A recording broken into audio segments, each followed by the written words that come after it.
Good morning, Knicks Nation. Today is Tuesday. It is the 9th day of November 2021. I hope this Tuesday finds you healthy. I hope it finds your family healthy and in good health, as well as having the needs of you and your family in terms of food and shelter and clothing, as well as health, that are being met today. Blessings upon those that are working in the healthcare field trying to save human lives on a daily basis. Blessings upon those that pick up garbage for us to keep our places clean. And blessings upon those that make deliveries for our convenience. Double blessings on those trying to help, deliver, rescue, recover. Boys and girls, teenagers, toddlers, babies, men and women, from human trafficking, from sex slave operations, from prostitution and child prostitution, from pornography and child pornography, from child molestation and pedophilia.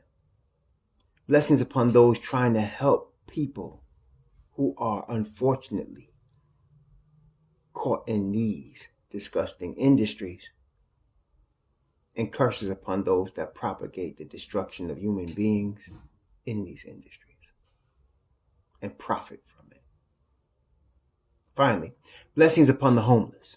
600,000 men, women, and children in the streets of the United States right now without a roof over their head, including veterans, and millions upon millions around the world in worse conditions. Blessings upon them, for theirs is the kingdom, and on those trying to help. There was a basketball game last night. Our New York Knicks played against the Philadelphia 76ers in Philadelphia. It came out earlier yesterday that, well, first they were going to rest Joel Embiid anyway because it's the first night of a back-to-back for Philly. But it came out later that Joel Embiid, Matisse Thybulle, Tobias Harris, and another player I can't remember, all four of them were on COVID-19 protocol. In fact, Embiid apparently had the strong symptoms of the COVID, and he had gotten the shot and had been very careful, but apparently it spread on the team. So four of them had to be listed out, and they will probably be out for 10 days. That's generally the NBA rule, 10 days when you are tested positive for COVID. So they were shorthanded.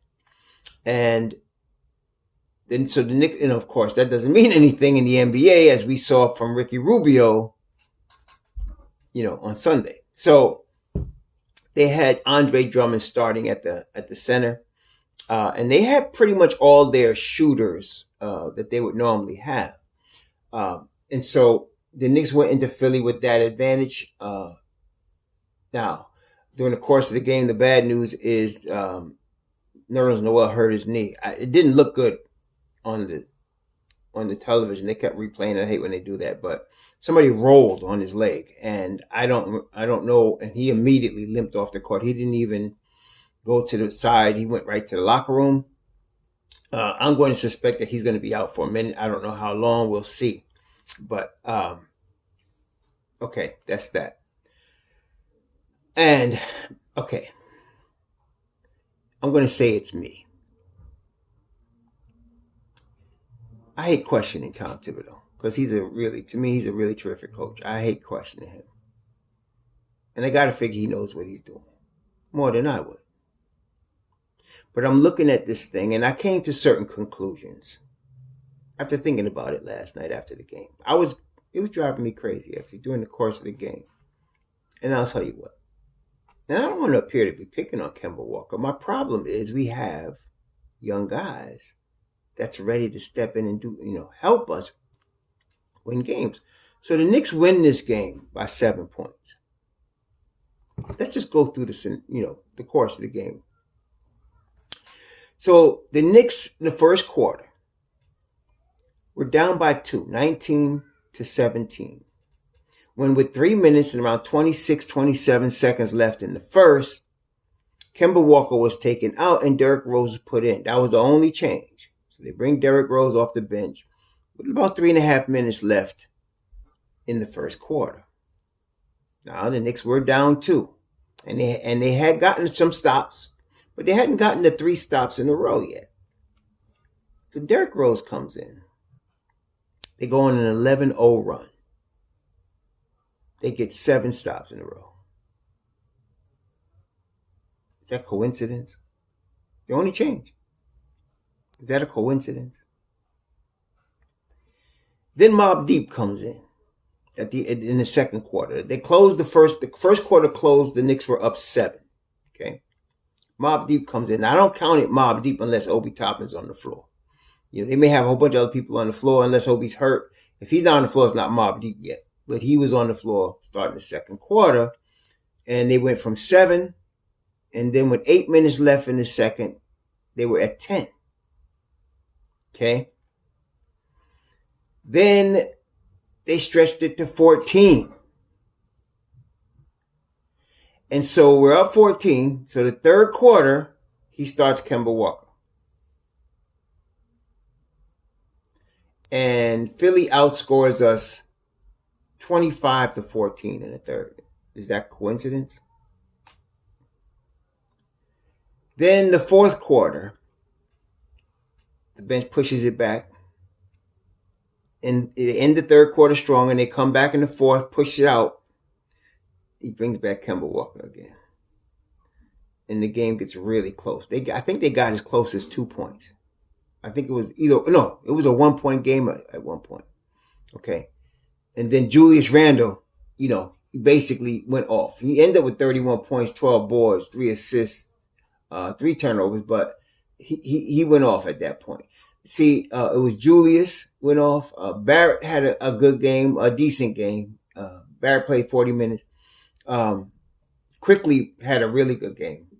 Put it this way. Quickly was +9. D Rose was +10. Obi Toppin was +10. Okay. Evan Fournier was +12. Norrell was +1.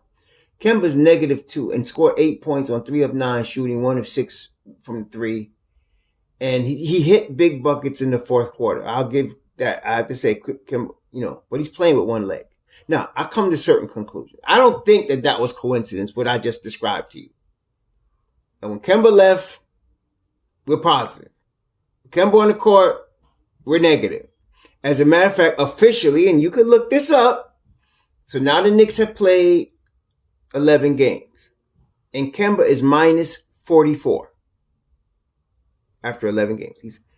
Let me get that. Okay, what does that mean? -44. That means the opposing team have outscored the Knicks by 44 points when Kemba Walker's on the floor. Let me say that again. The opponents have outscored the Knicks by a total of 44 points when Kemba's on the floor. Rose is something around +40. And he might be +50 now because he's +10 last night. Yeah. So that means the Knicks have outscored their opponents by 50 points through the first 11 games with Derrick Rose on the floor. So I don't think I'm imagining this. But I did come to certain conclusions here. It is a long season. It's a long season. I'm noticing Kemba's playing on one leg. His defense sucks. It's not just bad. It's terrible. I mean, he's never been a great defender, but he's a non-plus entity on the defensive end of the floor. Tom is going to stick with him like he did with Elfrid Payton last year. Although I don't think Elfrid Payton was that bad on defense. Matter of fact, he wasn't. Elfrid Payton's problem offensively was bad, right? So, because it's a long season, I predict Kemba's going to falter. He's just going to give out. He's not going to be able to play. When I say falter, it's going to come to the point where it's obvious he can't play. It's going to come to that point. Okay? My concerns are a couple of concerns. I'm afraid we're going to obviously lose some games that we should win. Because Kemba's still in the lineup and Tom Thibodeau, he's insisted, put it that way, on keeping Kemba Walker in the lineup. Like last night's game, we won by 7. But like I said, we were up 14, and we could have stretched the lead if he had not put Kemba on the floor. Matter of fact,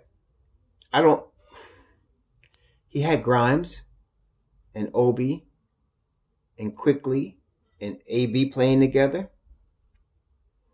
If he'd have put that team out there last night, we probably would have won by 20 in the fourth quarter. But he didn't. So we're struggling with Kemba when we don't need to be. That's my first concern. Going to lose some games that we don't need to lose.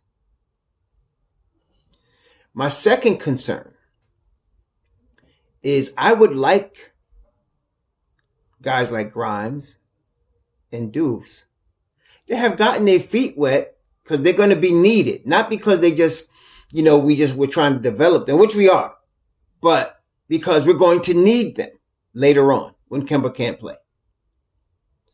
This is the early part of the regular season. What? His knee's going to get better? In 70 more games? His knee's going to get better? And the playoffs, when it really gets, the pressure's really on, his knee's going to be better? No, his knee's not going to be better. And so I'm predicting before the end of the season, they're going to shelve Kemba. And we're going to have to play Grimes and Deuce McBride. You're going to have to. Okay? Especially, you're going to have some rough trips here coming up. They haven't gotten the rough part of the schedule yet. Believe that. So I'm going to not worry about it for now. It's just going to be frustrating to watch us be in close games or lose a game that I know we could win if we had the right personnel in there. When the Knicks up 14, he puts Kemba in and we immediately lose that 14-point lead. I was like, what are you doing, man? And it's so obvious to me. It's obvious when I looked at it again today. And I'm saying, maybe I was wrong. Maybe, let me just look at it again. No. Kemba cannot guard his shadow right now. And offensively, he doesn't bring enough, to compensate. Come on. 3 of 9, 1 of 6, 8 points. 27 minutes, which was 27 minutes too much. But, okay, that's that. So that's my two concerns. And then, of course, now, if Noel is out for an extended time, which he may very well be now. That guy rolled on his knee pretty good last night. I thought he was done. The fact that he hopped off and he went right to the locker room. I don't know what it is. They're going to show. If it's just a sprained knee, I don't know. Because the other day, like, for example, Colin Sexton got it. They said it was a knee bruise on Sunday. And it turns out he tore his MCL. Not his ACL. His MCL, which is not quite the same, but still it requires surgery. And so he's going to be out for probably a few months, from that. So I don't know what Nerlens did here. I don't know. I'm concerned about that. But we're going to find out, probably today they'll come out with the report. Probably by the time I produce this at some point today, 9 o'clock, it's only 7 something right now. They'll come out with a report and let us know what it is. But, Nerlens is going to be out. So now you're going to have Mitch Robb is coming back. You're going to have, you're going to see Jericho Sims. They almost saw him last night. So that's not bad. You're going to see Jericho Sims. You're going to see Mitch Robb. And of course, you're going to see more Taj Gibson, which is a good thing. Also, Taj is a very reliable backup. So that's going to be that. I'm hoping that we see some more small ball. And Tom said something that also bothered me a little bit. I know our team is deep. I always say we here, but we deep, right? And so I don't want to have to rely on Julius Randle to do everything for us. He's obviously an all-star player, but we have enough of a team that we don't have to do that. We can have him do what he did last night, come out in the fourth quarter banging. But Tom doesn't want to play him at the 5 because he doesn't want to wear him out, he said. Here's a guy that Tom is playing 35, 40 minutes a night. Anyway, because I'm thinking if you put Randle out there with Obi, I've seen it. I looked at the stats. That's a positive output. That's a positive outcome. But okay. So overall, I guess what I'm saying is I'm going to let time be the revealer of what if I'm saying is true. Because if I'm saying, let me just be clear what I'm saying. Kemba Walker is finished as a starting NBA point guard. He's finished as a second unit guy. He's not even good for that. He can't guard anybody.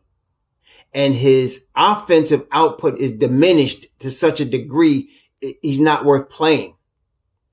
I'm going to be even plainer. Deuce McBride and Quentin Grimes are better than him right now. Not just as good, they're both better than him.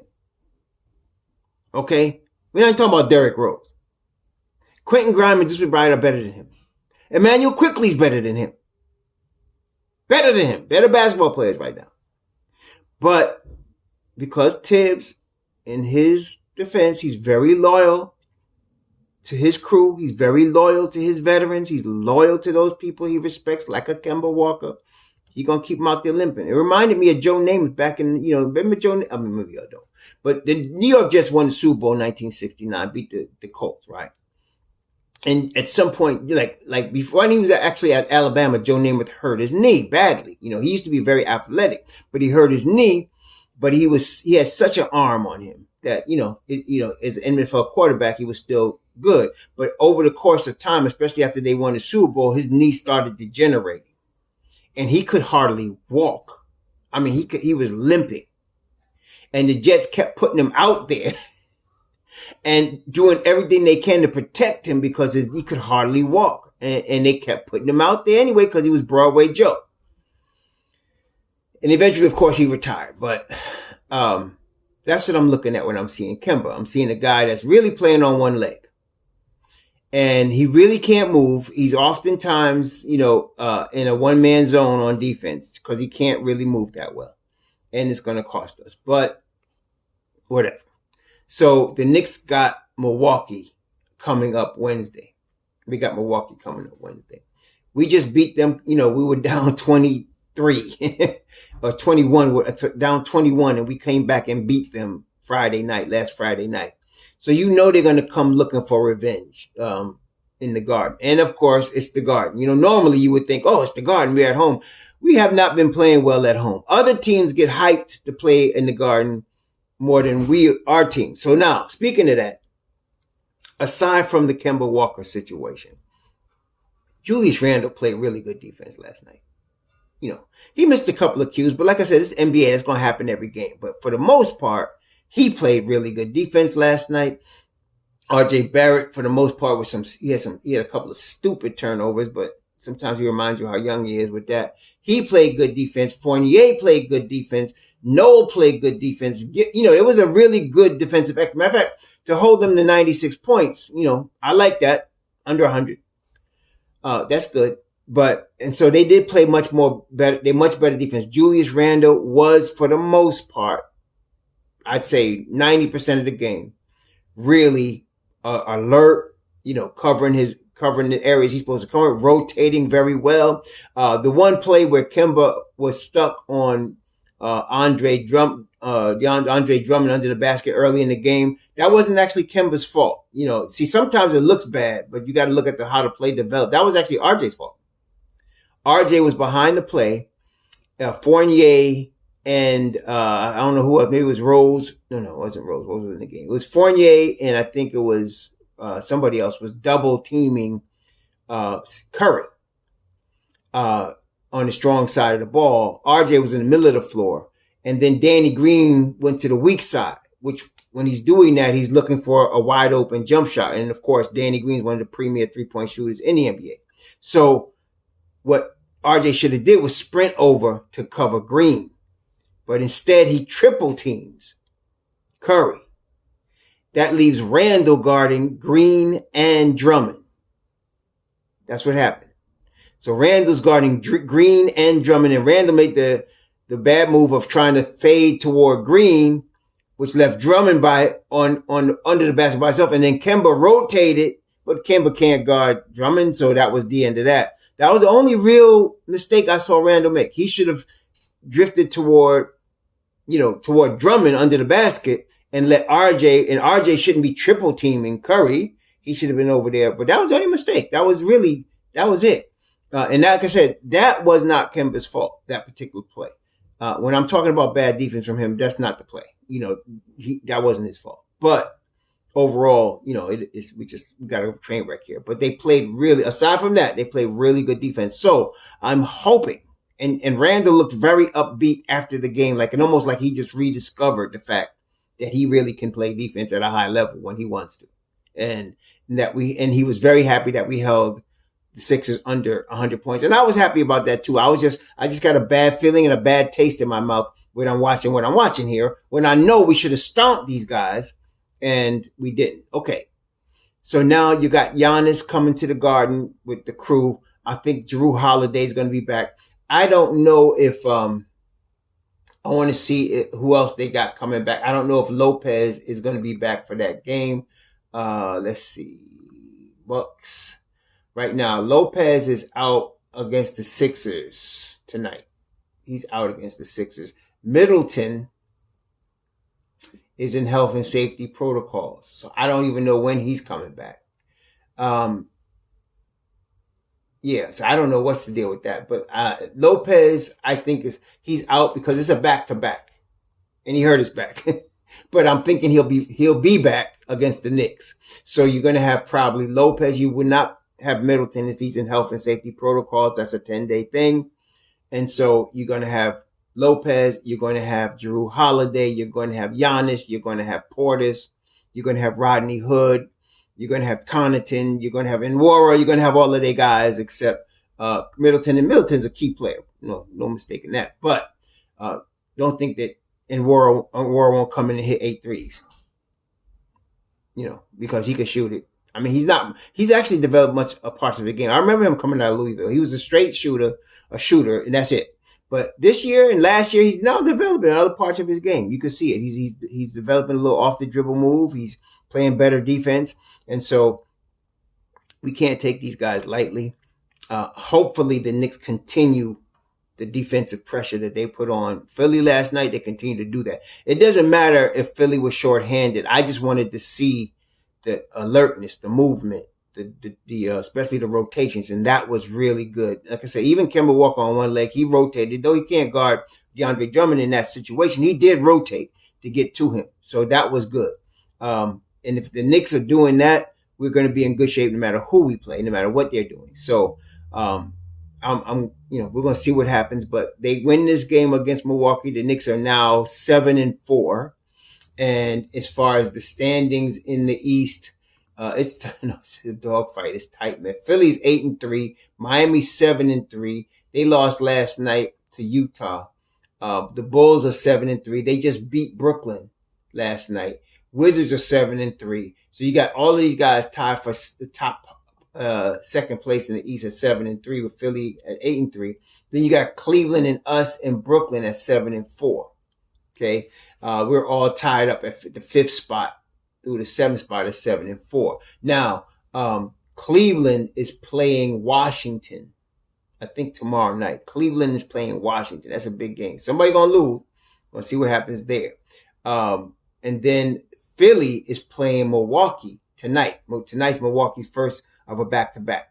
And so Philly's missing all their players, but, Milwaukee got Giannis. So I'm looking for Milwaukee to win that game. Milwaukee will then go to 5-6, and Philly will go to 8-4, creating an opening for us if we can beat Milwaukee to get back into the top spot in the East. So it's going to be a dogfight, but this is where we at right now. So the Knicks are 7-4. I want to tell you, last year this time, the Knicks were 5-6.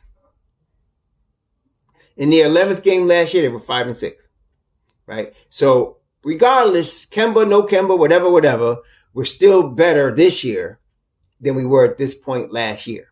And I'm still telling you, over the course of time, the Knicks are going to get better during the course of this season.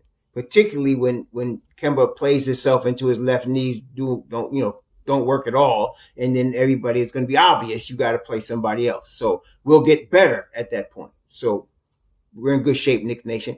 I'm not going to let Thibodeau, I'm going to try not to let Thibodeau's decision to stick with this man frustrate me too much. Even though we may lose a game or two because of it, I'm going to try to stay cool. Of course, I will mention it because of the fact that I know this guy's not going to last the whole season. He's just not going to last the whole season. And then eventually you got to see Deuce and Grimes. And one of these times when you put them on the floor for more than 60 seconds, they may win a game for us and play at a very high level. And then you can't take them out the lineup. So I'm looking forward and seeing that in the future. So let's breathe a sigh of relief. We won our game. We're 7-4. Got a big one coming up at the Garden against Milwaukee. We're not good at the Garden. And so I'm also very encouraged by the fact that Julius Randle discovered that he could play defense again last night. And why do I say that? Because Julius is the leader of this team. And if he comes out with the defensive intensity he did last night, it's going to bode very well for us going forward, because everybody will follow suit.